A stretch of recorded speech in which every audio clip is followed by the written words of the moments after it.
Սպիտակ տան մոտակայքում կրակոցներ են հնչել AP-ի տվյալներով տուժել է ազգային գվարդիայի 2 ծառայող, նրանց առողջական վիճակի մասին տեղեկություններ չկան։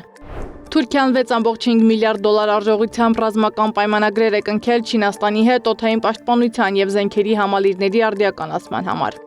Մամուլում հայտնվել է Թրամփի և Պուտինի օգնականների գաղտնի զրույցի ձայնագրությունը։ Միացյալ Նահանգների նախագահի հատուկ բանագնաց Սթիվ Ուիթքոֆն անցյալ ամիս հեռախոսազրույց է ունեցել Կրեմլի բարձրաստիճան պաշտոնյայի հետ, առաջարկելով, որ նրանք միասին աշխատեն Ուկրաինայի համար Գազայի նմանատիպ ծրագրի վրա և որ Պուտինը պետք է այդ հարցը բարձրացնի Թրամփի հետ զրույցում, գրում է Bloomberg-ը հրապարակելով խոսակցության ձայնագրության ընդարձակ սղագրությունը։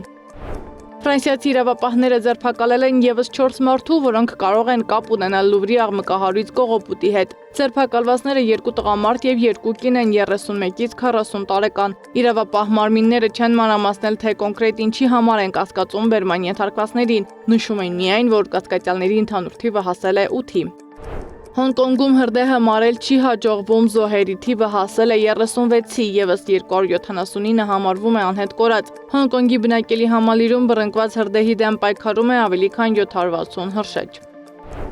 Հնդկաստանի օդերևութաբանական վարչությունը կանխատեսում է շատ ուժեղ տեղումներ Անդամանի և Նիկոբարի կղզիներում։ Բացի այդ, կանխատեսվում են ուժեղ տեղումներ Թամիլ Նադուում և Անդհրա Փրադեշում։ Ցիկլոնը, որը թափանցելու է երկիր, ունի Սենյար անվանումը, որը թարգմանաբար նշանակում է առյուծ։ Այն Հնդկաստան է ներթափանցում Ինդոնեզիայից։ Սեդա Մակարյան, Նոնա Գևորգյան, ABC Media։